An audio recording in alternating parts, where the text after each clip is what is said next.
हम लोग इतिहास पाठ 3 में 2 क्लास में चर्चा कर चुके हैं और महाभारत की पूरी कथा को हम लोगों ने पढ़ लिया है। अब इसके अलावे महाभारत की कथा पढ़ा, भीम और हिडिंबा के विवाह के प्रसंग को भी हमने चर्चा कर लिया, द्रौपदी का स्वयंवर के बारे में भी चर्चा कर ही लिया है, वारणाव्रत और लाक्षागृह के बारे में भी चर्चा कर दिया है। आज सबसे पहले हम चर्चा करेंगे एकलव्य की कथा। आज हमारे पास चर्चा का पहला प्रश्न क्या होगा? एकलव्य की कथा। तो सबसे पहले जानने की एकलव्य था कौन, बात समझ गए? तो एकलव्य जो मगध का निवासी था। एकलव्य कहाँ का निवासी था? मगध का निवासी था और उसके पिता का नाम था हिरण्यधनु। हिरण्यधनु एकलव्य जो था किसका बेटा था? हिरण्यधनु का बेटा था और यह मगध का निवासी था। सूत पुत्र था। पहले के समय में काम के वर्गीकरण, काम के आधार पर जाति का वर्गीकरण किया गया था और हर जाति के अपने अपने कार्य निर्धारित कर दिए गए थे। बात समझ गए? तो सूत का जो काम था, सूतकार हस्तकलाकारी करना, खास करके राजा महाराजा के लिए रथ तैयार करना और सारथी बनकर उनके रथ को खींचना। हिरण्यधनु का पुत्र एकलव्य धनुर्विद्या सीखना चाहता था। शास्त्र कहता है राजा क्षत्रिय हो सकता है। शास्त्र के अनुसार राजा कौन हो सकता है? क्षत्रिय हो सकता है, दूसरा नहीं। ब्राह्मण का काम है ज्ञान देना, क्षत्रिय का काम है शासन करना, असहाय की सहायता करना, कमजोर की रक्षा करना।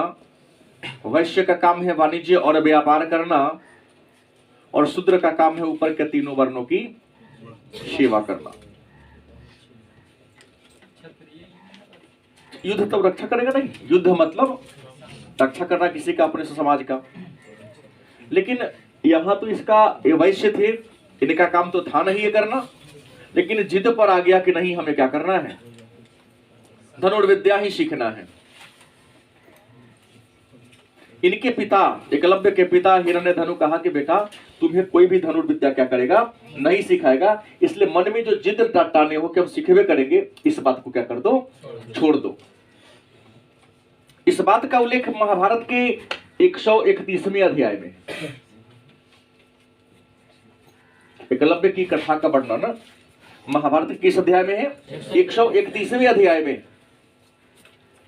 और हमने कहा कि महाभारत में 18 पर्व है, तो महाभारत के किस पर्व में? आदि पर्व में। किस पर्व में है? आदि पर्व के 131वें अध्याय में एकलव्य की कथा का वर्णन है।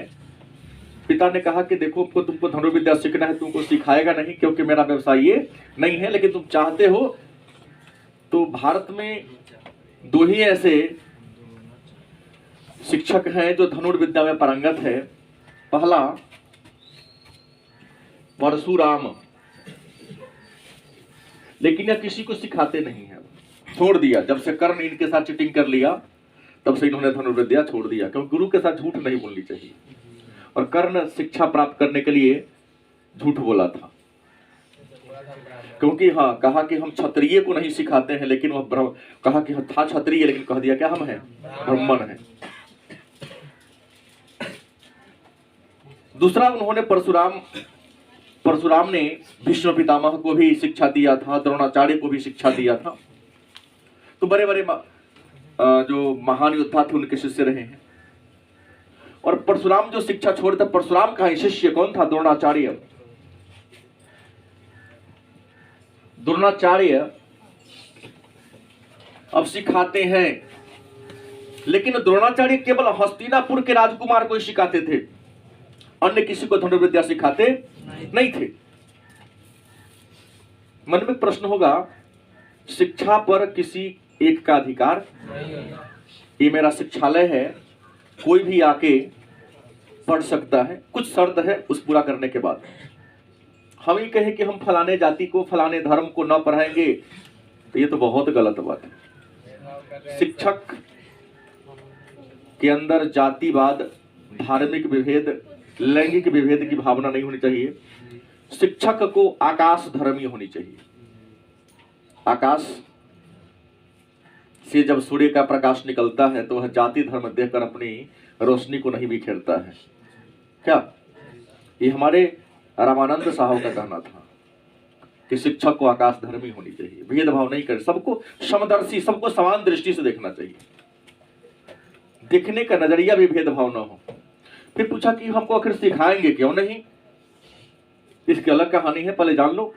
तो ये आया एकलव्य द्रोणाचार्य के आश्रम में गया, प्रणाम किया, कहा कि हम आपसे धनुर्विद्या सीखने आए हैं। द्रोणाचार्य ने कहा कि हमारे लिए तो सौभाग्य की बात है कि हम तुमको अपना शिष्य बनाएं, लेकिन आपको हम अपना शिष्य नहीं बना सकते हैं, क्योंकि हमारी कुछ क्या है, मजबूरियां हैं। जिद पर आ गया कि नहीं, हमने तो आपका को अपना गुरु मान लिया, आपको सिखाना पड़ेगा। कहा कि हमारी व्यवस्था को समझो, अगर ऐसा होता तो हमें पढ़ाने में कोई दिक्कत नहीं है, हमारे पास एक मजबूरी है कि हम केवल और केवल हस्तिनापुर के राजकुमार को ही पारंगत पर मतलब सिखा सकते हैं। वो तो जिद डाल के चला था कि हम इन्हीं से सीखेंगे। जब नहीं सिखाए तो बगल के जंगल में गया और एक मिट्टी की प्रतिमा द्रोणाचार्य का बना लिया और उन्हीं के आशीर्वाद से लगा धनुर्विद्या सीखने। छोटा कद काला कलूठा, कुछ ही वर्षों में धनुर्विद्या में क्या हो जाता है, पारंगत हो जाता है। एक दिन की कहानी है कि द्रोणाचार्य के आश्रम का एक कुत्ता उस जंगल में गया। एकलव्य धनुष चला रहा था तो इसके काला देखकर लगा कुत्ता भौंकने। इसको क्रोध आ गया कि द्रोणाचार्य का कुत्ता, सॉरी हस्तिनापुर का कुत्ता तो हमको देख के भौंक रहा है। जवान लेकर था, 7 तीर मारा, 1 2 नहीं 7, और 7 तीर मुंह में लगा। अगल बगल में खरोच भी नहीं आई, उसका जीभे जाम कर दिया। अब कुत्ता बेचारा बोल नहीं सकता था, लेकिन दर्द से तड़पते हुए आश्रम की ओर गया। अर्जुन देखता है, बाबरी तो हमारा से बड़का योद्धा है, और हमारे गुरुदेव ने तो कहा था इस धरती का सबसे बड़ा का धनुर्धर अर्जुन होगा, तुमसे बड़ा कोई नहीं होगा।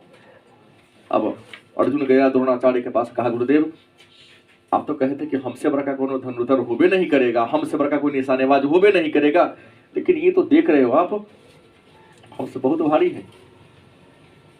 नहीं, ऐसा निशाना तो हमरो नहीं है कि सब तीर 7 को लगाया, जीभ को छान दिया, बांध दिया, अब मुंह में खरोच नहीं लगा।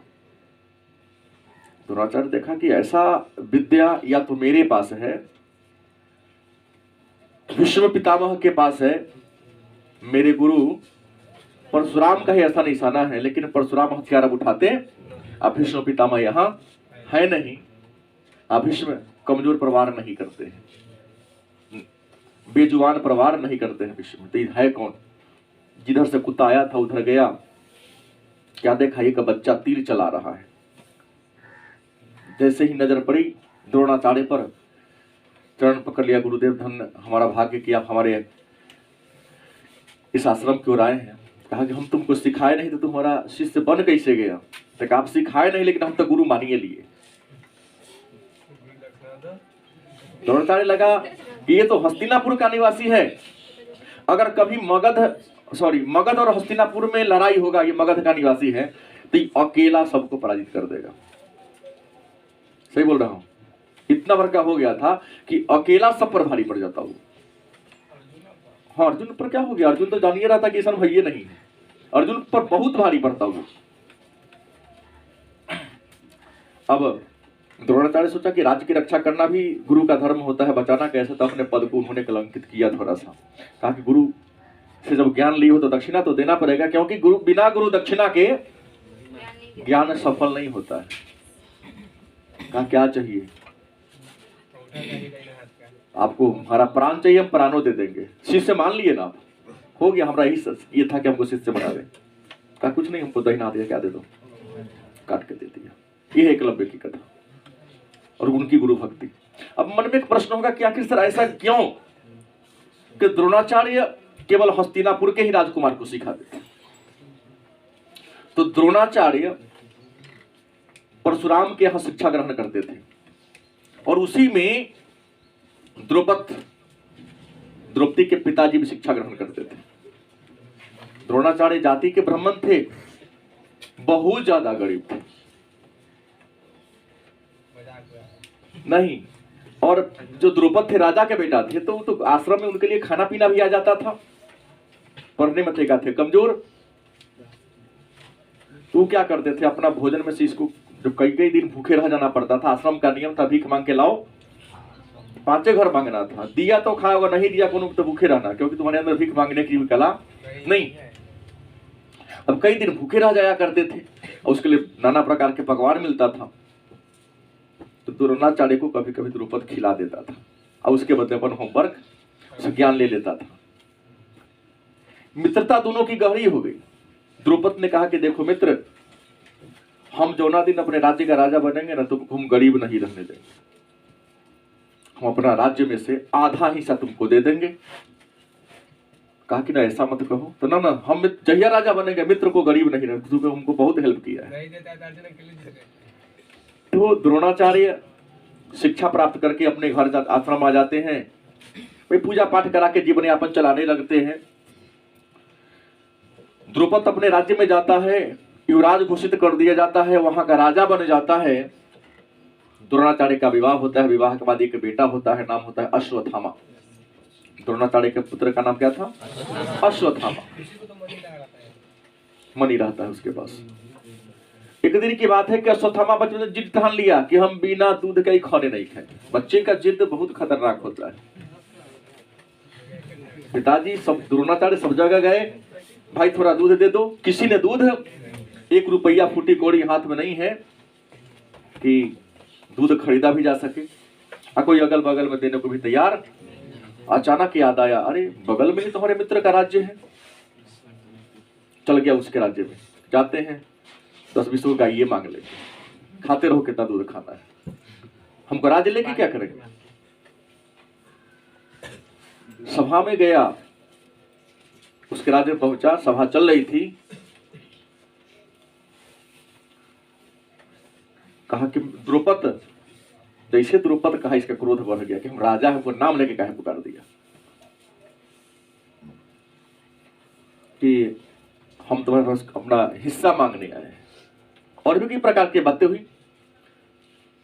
द्रुपद कहा कि देखो, बचपन में हमने जो बात कह दिया उसको भूल जाओ, एक ब्राह्मण के रूप में आओगे, भिखारी के रूप में भीख मांगोगे, तो जो मांगेगा सो दे देंगे। आई कहना कि जो तू सकारा था मैं आधा दे दो, 1 रुपया नहीं देगा तुमको। गाय आधा गाय तो छोड़ लो, गाय का एक पूंछ में बाल तक भी नहीं दे पाएंगे। इससे बड़ा क्रोध आया द्रोणाचार्य को, लेकिन ब्राह्मण हथियार नहीं उठाता है। इस बात की जानकारी भीष्म पितामह को मिल चुकी थी कि द्रोणाचार्य के पास क्या है, मजबूरी है। उनके पास अन्न का अभाव है, बच्चा के लिए दूध इकट्ठा नहीं कर सकते हैं। तो इन्होंने द्रोणाचार्य से पूछे बिना ही एक बहुत बड़ा महल भी दे दिया, गौशाला के सहस्त्रों गाय दे दिया, गाय की सेवा करने के लिए नौकर चाकर भी दे दिया। कहा कि गुरु माता की तरह सम्मान इसका मिलना चाहिए, किसी प्रकार की कमी नहीं आए। और द्रोणाचार्य के पास संदेश भिजवाया कि आप हमारे पास 105 को पोता है, उसको क्या कीजिए, पढ़ा दीजिए, लेकिन शर्त होगा कि आपकी सारी सुविधा हम दिए हैं, तो आपको केवल हमारे राजकुमार को ही सिखाना होगा। मतलब भीष्म पितामह भी यहाँ थोड़ा सा स्वार्थ में थे कि हमारा राज पोता सब जैसे हो वैसे भारत में कोई को हो भी न करे, क्योंकि शिक्षक यदि आदर्श होगा तो उसका शिष्य भी आदर्श होगा। हस्ताक्षर करवा लिया था, एग्रीमेंट था, इसलिए वचनबद्ध थे, बॉन्ड बन गया था। 105 भाई शिक्षा पूरा कर लिया। द्रोणाचार्य ने कहा कि हमको तो दक्षिणा तुम्हारी ये दे दिया, लेकिन हमको गुरु दक्षिणा चाहिए। गुरु दक्षिणा शिष्य देता है, बाप नहीं देता है। नहीं है, क्योंकि आप लोग जो हमको 4000 दे रहे हैं या देंगे, वो तो हो गया मेरा ट्यूशन फी। गुरु दक्षिणा तो तू पढ़ के देगा ना, अच्छा नंबर ला करके हमारा गुरु दक्षिणा वो होता है। ये तो नहीं कहेंगे हम और पैसा दे दो, 80% से अधिक नंबर लाओ, ये गुरु दक्षिणा हुआ। कुछ अच्छा बन के दिखाओ, अच्छा करके दिखाओ, ताकि हम गर्व से कह सके कि ये हमारा छात्र है। पैसा एक ही बार लिया जाता है। तुम्हारा गुरु दक्षिणा वो होगा जब तुम कुछ करके दिखाओगे। तो शिक्षा पूरा होने के बाद कौरव को, पांडव को और द्रोणाचार्य ने बुलाया, कहा कि हमको गुरु दक्षिणा दो। कौरव पहले कहा कि हम देंगे, क्या चाहिए? वो युवराज धृतराष्ट्र का बेटा था, कहा कि हमको द्रौपद को हरा दे, पकड़ के बंदी बना के लिया। दुर्योधन अपने 100 भाई के सहित पूरे हस्तिनापुर के सेना लेकर गया, द्रौपद के राज्य पर अटैक कर देता है। 1 घंटा नहीं टिकने दिया द्रौपद, पूरा हस्तिनापुर के सेना को तहस नहस कर दिया। 100 भाई मुंह लटका लाया कि गुरुजी नहीं हो सका हमसे, तो मेरा विद्या असफल हो गया साहब। और युधिष्ठिर कहा कि अब तो हमारी बारी है। द्रोणाचार्य ने कहा कि 100 को जो नहीं कर सका, पूरे सीना लेके गया, नहीं कर सका, ये 5 को क्या कर लेगा? एक बार मौका दीजिए। दुर्योधन ने भी बहुत मजाक उड़ाया, जाओ ले लो तुम भी सेना। तो कहा दक्षिणा हमसे न मांगे हैं, हमारे राज्य से नहीं न मांगे हैं, शिष्य हम आपके, हमारे दादा परदादा आपके शिष्य नहीं है, हम 5वें जाएंगे। 5 भाई गया। अर्जुन के धनुष का नाम क्या है? गांडीव। अपना गांडीव लिया। 4 भाई को तो द्रौपद का सेना रास्ते में रोक लिया। भीम के पास 16,000 हाथी का बल था, सेना आगे बढ़ने नहीं दिया। सेना के व्यूह ऐसी थी, लेकिन अर्जुन के तीर का सामने करने की क्षमता किसी में, वो इतना फास्ट चलाता था कि सेना को हथियार उठाने का मौके नहीं देता था। यहां तक द्रौपद के पास पहुंच गया, युद्ध किया और बंदी बना कर ले आया, और कहा कि तुम तो मित्रता धर्म का गलत प्रयोग किया, अब तुम्हारा सारा राज्य मेरा हो गया, लेकिन हम तो वचनबद्ध हैं, आधा तो राज पूरा हम दे देते हैं ताकि तुम्हारा धर्म बचा रहे, वादा किया था, उसमें से आधा हम ले लेते हैं। अब ओकरा ही सबसे होगा बेसी ले लिया, थोड़ा सा हम बेसी धनिक। ये कहानी थी। उसी समय ये द्रौपद ने प्रण किया था अर्जुन के वीरता को देखकर कि हमारी अगर कोई बेटी हो तो कैसे ब्याह करेंगे, क्योंकि इससे बड़का वीर कोई हो। हाँ। और इसी द्रोणाचार्य को मारने के लिए प्रण करता है कि द्रोण तो हमको अपराधी तुमको हम ऐसा बेटा पैदा करेंगे, तुम ही को मारेगा। तो यज्ञ करता है। एक यज्ञ में एक पुत्र होता है, नाम होता है प्रद्युम्न, और उस यज्ञ से एक लड़की भी निकलती है, द्रौपदी। दोनों को यज्ञ सैनी कहा जाता है। द्रौपदी को खैर मुद्दे पर आते हैं। एकलव्य की कथा हो गई। महाभारत का जो सबसे शिक्षाप्रद भाग है, महाभारत का सबसे शिक्षाप्रद भाग, उसका नाम है गीता। इसी को हम श्रीमद् भागवत गीता के नाम से जानते हैं। बाल गंगाधर तिलक, स्वामी विवेकानंद और महात्मा गांधी गीता से बहुत ज्यादा प्रभावित थे। आज भी अमेरिका की एक यूनिवर्सिटी है जहां गीता की पढ़ाई होती है, भले तो इंडिया वाले पढ़ो या ना पढ़ो। गीता मानव जीवन का निचोड़ है। गांधी जी का तो स्पष्ट कहना है कि हम जब भी किसी समस्या में आते, टेंशन में आते, गीता को पढ़ते और हमारे समस्या का समाधान गीता कर देता था। गीता है क्या? तो महाभारत का सबसे ज्यादा शिक्षाप्रद भाग है। इसमें 18 अध्याय, कितने अध्याय हैं? और 700 श्लोक हैं। कितने श्लोक हैं? और वेद व्यास ने लिखा, कौन है? वेद व्यास ने लिखा। क्या बोले हैं? नहीं, 700 श्लोक है मात्र। क्या जी? वेद व्यास ने इसको लिखा है। और गीता का इतना ज्यादा इंपॉर्टेंस है, इसमें निष्काम कर्म और भक्ति की शिक्षा है। भगवान कृष्ण के द्वारा कुरुक्षेत्र के मैदान में जब कौरव और पांडव की सेना आमने सामने हो जाती है, तो अर्जुन के हाथ में धनुष था, गांडीव गिर जाता है। कहता हम लड़ाई न लड़ेंगे। भगवान कृष्ण कहते तो हमारे काम में बिगाड़ देगा। हम तो यदुवंशी को नष्ट कराने के लिए यहाँ तक प्रपंच रच के रहे हैं, तो क्या हो गया? यदुवंशी अत्याचारी हो गया था।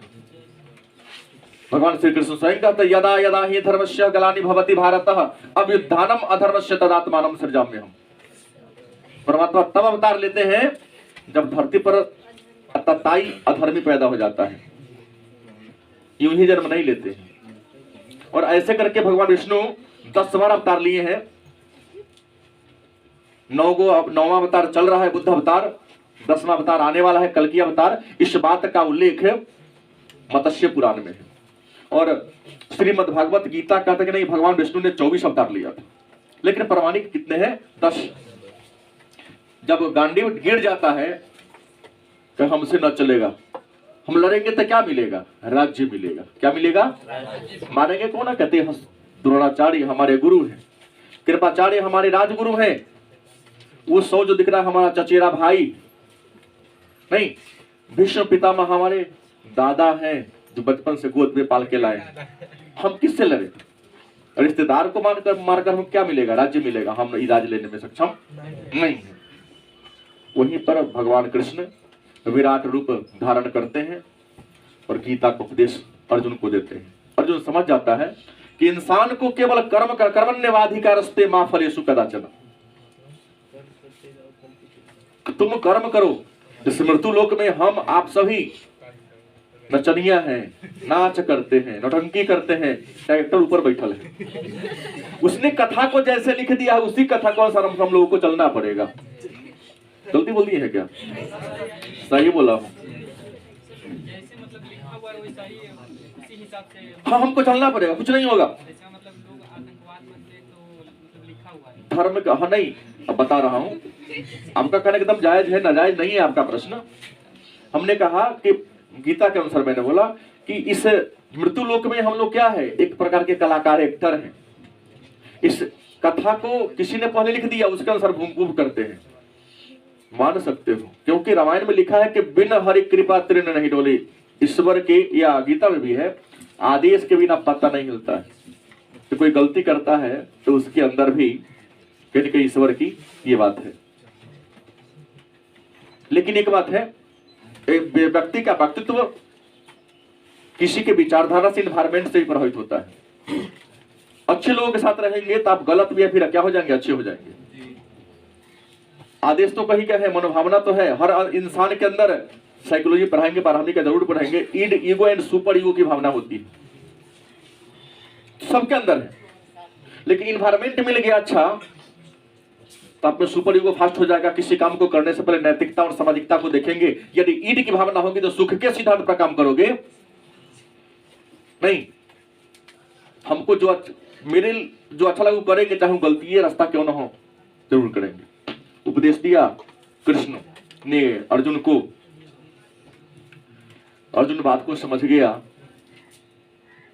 कि हम लोग यहाँ कलाकार हैं, मरता भी कृष्ण है, मारता भी कृष्ण है। नहीं, हर काम तो परमात्मा ही करते। धनुष उठाया, 18 दिन तक घमासान युद्ध हुआ, ये खत्म हो गया। गीता इतना महत्वपूर्ण है कि एक अंग्रेज थे, चार्ल्स विल्किंस, अंग्रेजी में बात कर। हाँ, चार्ल्स विल्किंस नामक एक व्यक्ति ने 1785 में 1785 में गीता का अंग्रेजी भाषा में क्या कर दिया? अनुवाद कर दिया। अब आते हैं विवाह पर। किस पर आते हैं? अच्छा, आप जानते हैं कि हिंदू धर्म में कितने संस्कार हैं? 16। हिंदू धर्म में कितने संस्कार हैं? संस्काराः कति सन्ति? संस्कारा षोडशः सन्ति। संस्कार 16 है। जन्म के पहले 3 गो। पहला संस्कार गर्भधारण संस्कार है, सीमंतोनयन, फिर जन्म, बहिर्गमन, अन्नप्राशन, नामाकरण, चूड़ाकरण, शिक्षा, सब 9वां में आप लोग पढ़े होंगे। 10वां के संस्कृत में 16 संस्कार है। इस 16 संस्कार में 12 गो संस्कार ऐसा है जो जीवन काल में होता है। 3 गो संस्कार जन्म से पहले हो गया रहता है, और 16वां संस्कार जो दाह संस्कार है मरने के बाद होता है। इन 16 संस्कार में जो 15वां संस्कार है वह है विवाह संस्कार, क्योंकि विवाह के बाद ही इंसान गृहस्थ जीवन में क्या करता है, प्रवेश करता है। तो प्रश्न है विवाह है क्या, विवाह कहते किसे हैं? तो आपको बता दें जो विवाह है वह वी उपसर्ग से बना है। किससे? अब कहोगे सर उपसर्ग किसे कहते हैं? तो उपसर्ग वह शब्द है जो किसी शब्द के पहले लगकर शब्द के अर्थ को बदल देता है। नहीं, उपसर्ग उस शब्द को कहते हैं जो किसी शब्द के पहले लगकर शब्द के अर्थ को क्या करते, बदल दे। जैसे राम एक शब्द है, इसके पहले हम जोड़ दे आ, राम किसी का नाम है लेकिन आ जोड़ दे क्या हो गया, आराम। थक गए 26 नंबर सूत्र है ना। वी उपसर्ग से विवाह बना है, और विवाह का मतलब होता है कि वर के द्वारा वधु को अपने घर ले जाना। लाना क्या होगा, ले जाना ना होगा, वो अलग सेंस में हो गया। विवाह वी उपसर्ग से बना है। विवाह एक संस्कार है, विवाह 15वां संस्कार है, और विवाह का मतलब होता है वर के द्वारा वधु को अपने घर ले जाना। और आपको बता दें, महाभारत कहो तब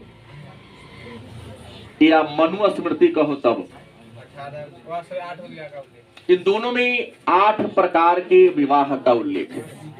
महाभारत या मनुस्मृति में विवाह के 8 प्रकार का वर्णन है, और विवाह के 8 प्रकार का वर्णन महाभारत के 102वें अध्याय में है। किस अध्याय में? 102वें अध्याय में है। हमने बताया है कि महाभारत में 1948वां अध्याय है, उसके 102वें अध्याय में विवाह के 8 प्रकार का वर्णन है, और इसका व्याख्या भीष्म पितामह ने किया था। किसने किया? जब वो अपहरण किया था तीनों का, अंबा, अंबिका और अंबालिका का अपहरण किया था उस समय। अब है कि सर ये 8 विवाह कौन है? तो पहला जो विवाह आपका है वो है ब्रह्म विवाह। कौन विवाह है? ब्रह्म विवाह। मन में प्रश्न होगा कि सर ब्रह्म विवाह है क्या? तो कहता है कि ब्रह्म विवाह वह विवाह है, सबसे उत्तम प्रकार का विवाह है, सबसे बढ़िया प्रकार का विवाह है। हमारे समाज में मैक्सिमम 80% यही विवाह हो रहा है। एक पिता अपनी कन्या को, मतलब अपनी बेटी को, एक गुणवान व्यक्ति के हाथों में सौंप देता है। उसे लगता है कि नहीं, हम ये कमाने के लायक है, हमारी बेटी का परवरिश कर सकता है, नहीं हमसे अच्छा कर सकता है, तब जाकर के अपने हृदय का टुकड़ा को उसके हाथ में सौंप देता है, वस्त्र आभूषण पहना करके। बेटी तो क्या होती है, नहीं होता तो रोता क्यों है भाई? क्या दूसरे भाई जो कलर के तो रहा सीधे कह देता, ऐसा तो नहीं है ना। हर समय चिंता रहती है उसकी। हम 2 घंटा सबको रोक लेते हैं, 2 घंटा घर से पड़ेगा, सर जी छुट्टी अभी ना दिलिएगी क्या? तुम लोगों से आएगा 10 बजे के बाद आएगा। सुनने की सुविधा है कि जाए दे भले सर जी के टेंशन बनल ही, हमारी टेंशन। दूसरी बात हम कहते हैं दैव विवाह। दूसरा कौन है? दैव विवाह। दैव विवाह में क्या होता है कि यज्ञ कराने वाले पुरोहित, जो पंडित जी पूजा संपन्न करा रहे, महायज्ञ करा रहे हैं, उस पंडित जी के साथ दक्षिणा स्वरूप अपनी बेटी को दे दिया। होता था पहले, शादी कर दिया। यज्ञ कराने वाले पुरोहित के साथ ही देखा कि योग्य है, गुणवान है, शादी कर दिया जाता था। अब अभी हो रहा है कि नहीं चर्चा नहीं करना है, लेकिन आपको दैव विवाह का परिभाषा यही देना पड़ेगा। तो इसे हम क्या कहेंगे? दैव विवाह कहेंगे। सर उसका उम्र तो हो जाता होगा? नहीं, सब प्रकार का होता है। आर्ष विवाह तीसरा कौन है?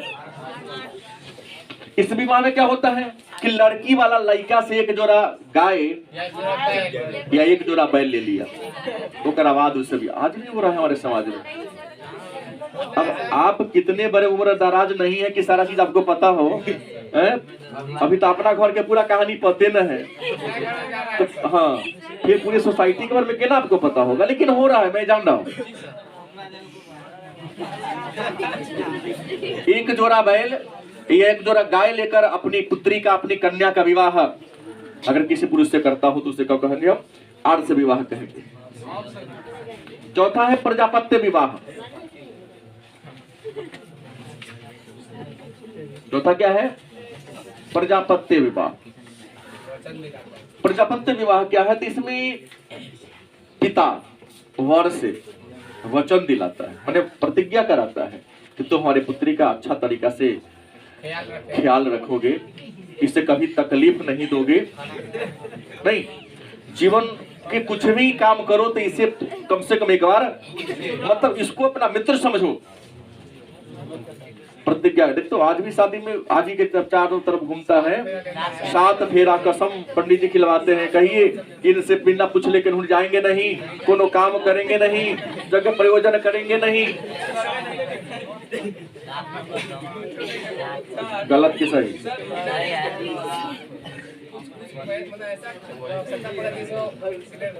तो हालांकि कोई पूछता नहीं है, लेकिन हमने कहा प्रतिज्ञा कराता है, तो ये हो गया प्रजापत्य विवाह। हाँ, भंग हो गया। तो प्रश्न ये जो 4 प्रकार का विवाह है, ये जान लो ये मान्य विवाह है, सामाजिक मान्यता प्राप्त है। अब 5वां विवाह है, ये अगला जो आपको बताऊंगा, इसको सामाजिक मान्यता प्राप्त नहीं है, बहुत ही निंदनीय है। अब चौथा हो गया प्रजापत्य। 5वां विवाह है असुर विवाह। क्या है? असुर विवाह। अब कहोगे सर असुर विवाह होता क्या है? तो कहता है कि एक पिता लड़का से यथाशक्ति धन लेकर, तो पैसा पर बेच दिया, आज भी हो रहा है ना, मतलब आप विवाह नहीं हो रहा है आपकी, और आप लड़की को खरीद कर विवाह करते हो, तो उसे कहते हैं असुर विवाह। सभी प्रकार के विवाह हमारे समाज में आज भी चल रहा है। आपके लाइफ में घटना नहीं घट रही, इसको आप नहीं पता है। असुर विवाह वह विवाह है जिसमें लड़की को खरीद कर क्रय करके या एक लड़का वाले से धन लेता है, अब तब विवाह कराता है। आज भी सुनो गांव में कहता चूल्ही जार के विवाह कर, मतलब पूरा खर्चा लेके दिया है। क्या होता है? नहीं सुने तो जान लो, सब गांव में होता है, लेकिन आपके वहां तक पहुंच नहीं है। गरीब आदमी क्या करेगा? अब बहुत ऐसे का ब्याह नहीं होता है। हर गांव में देखो 50 का जवान ऐसा होगा, मर गया होगा और ब्याह न भेल होगा।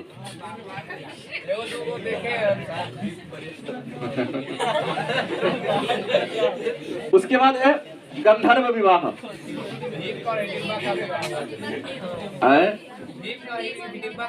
गंधर्व विवाह, इसको हम प्रेम विवाह भी कहते हैं। लड़का लड़की एक दूसरे से आकर्षित होता है और अपने माता पिता के सहमति के बिना ही आपस में क्या कर ले, विवाह कर ले, तो इसको हम गंधर्व विवाह कहेंगे। गंधर्व विवाह ही प्रेम विवाह है। और भीम और हिडिंबा का हिडिंबा पहले भीम से आकर्षित हुई थी, बाद में माता की सहमति ली, ये प्रेम विवाह की श्रेणी में ही आएगा। अगला है राक्षस विवाह। हंसो नहीं, राक्षस विवाह। राक्षस विवाह में क्या होता है? अपहरण कर लिया लड़की, हाँ कह सकते हो, लेकिन उन्होंने अपने लिए तो नहीं न किया तो सही बात है। तो लड़की का अपहरण करके, किडनैप करके अगर उससे विवाह कर लेता है तो उसे क्या कहते हैं? राक्षस विवाह। और अंतिम है पिशाच विवाह।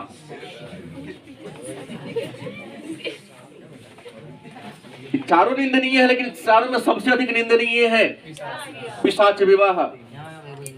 कोई मानसिक रूप से विक्षिप्त लड़की है, यंग हो चुकी है, तो उसके साथ बलपूर्वक पहले शारीरिक संबंध स्थापित करता है। लगता है इसको तो हमने, इसके चरित्र को हमने ये कर दिया, समाज को हमारा ब्याह करा ही देगा ऐसे, तो पहले उसके जबरदस्ती बलपूर्वक शारीरिक संबंध करता है, फिर उसके बाद ब्याह करता है।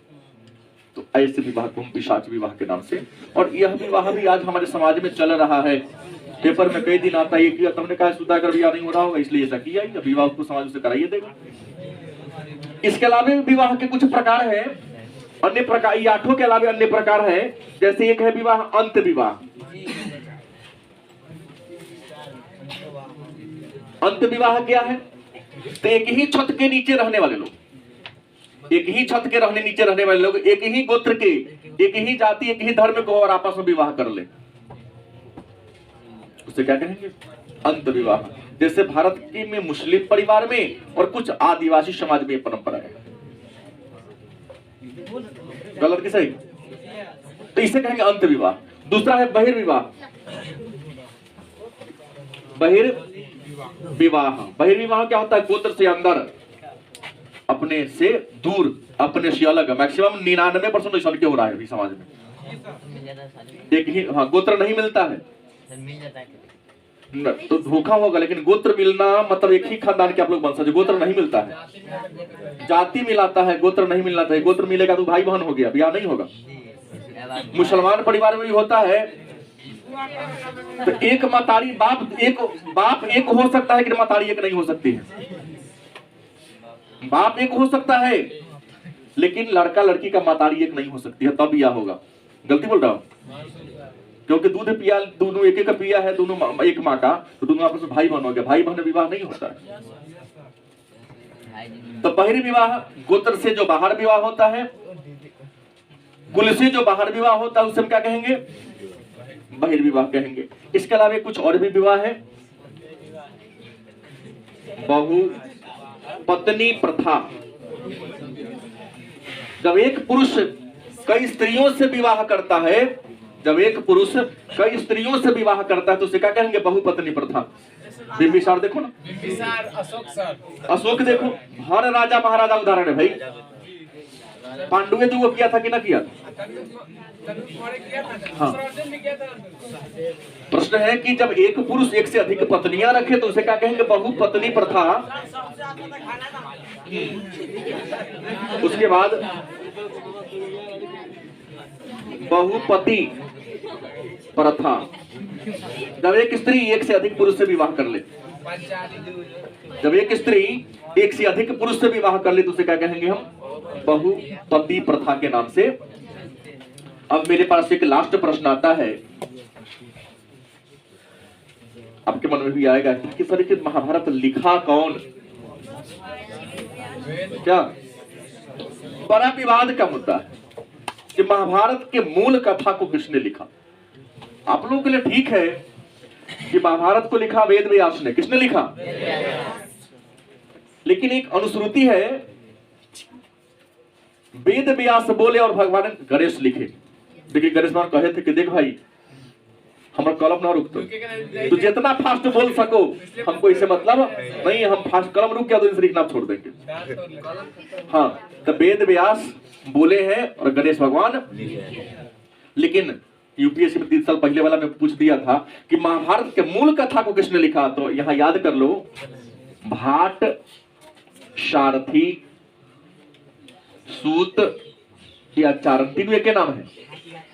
उसको भाट सारथी कहो, सूत कहो या चारण कहो। यूपीएससी में पूछले था कि महाभारत के मूल कथा किसने लिखा, तो तू सब जानता, ये बात सब जानता नहीं है, क्योंकि टीचर बताएगा तो ना बच्चा जानेगा। चारण भूसी कहते, भाट सारथी ने महाभारत के मूल कथा को लिखा है। हाँ, भाट सारथी है कौन? तो आज तक नहीं चलता, पहले के समय की मैं बात कर लूं तो पहले के समय में अगर तुम्हारे दरवाजे पर कोई यज्ञ हो रहा है, बड़का धूमधाम से यज्ञ हो रहा है, तो कुछ गीत गाने वाला आता था और तुम्हारे पापा दादा का नाम ले खूब गुणगान करता था। राजा महाराजा लड़ाई में जाते थे तो उनके वीरता का गुणगान करते थे। बात समझ गए? तो ही युद्ध के मैदान में कौरव पांडव चल रहा था, कुछ वीरता का गुणगान करने वाला देख लिया, युद्ध ने ये किया, अर्जुन ने ये किया, लिख दिया, उसी को संकलित कर दिया। महाभारत इतना महत्वपूर्ण ग्रंथ है कि हुआ कि इसका समालोचना, संकलन बनाया जाए, तो ओरिएंटल रिसर्च इंस्टीट्यूट कहा कि हम बनाएंगे, लेकिन उस सफलता उसको नहीं मिली। अंत में यूरोप के विद्वानों ने भी तैयार करने का काम किया, लेकिन सफलता उसको भी नहीं मिली। अंत में भंडारकर शोध संस्थान एक संस्था है जिसने जिम्मा लिया कि मैं महाभारत का समालोचनात्मक ग्रंथ बनाऊंगा, और उगितकर महोदय को इसका संपादक बनाया गया। बाद में उगितकर महोदय ने त्याग पत्र दे दिया। तो वीएस सुक्थांकर महोदय महाभारत की समालोचना तैयार करने वाले मंडल के अध्यक्ष बने और उन्हीं के देखरेख में 47 वर्षों में महाभारत का समालोचना ग्रंथ तैयार हुआ। और महाभारत की जो पांडुलिपि है अलग अलग लिपियों में मिली है, जैसे नेपाली, शारदा, मैथिली, बंगाली, देवनागरी, तेलुगु और मलयालम, इतने भाषाओं में महाभारत की पांडुलिपि मिली। और मेरे ख्याल से कोई प्रश्न नहीं ना आपके मन में? अब लिखने की तो कल की बारी होगी।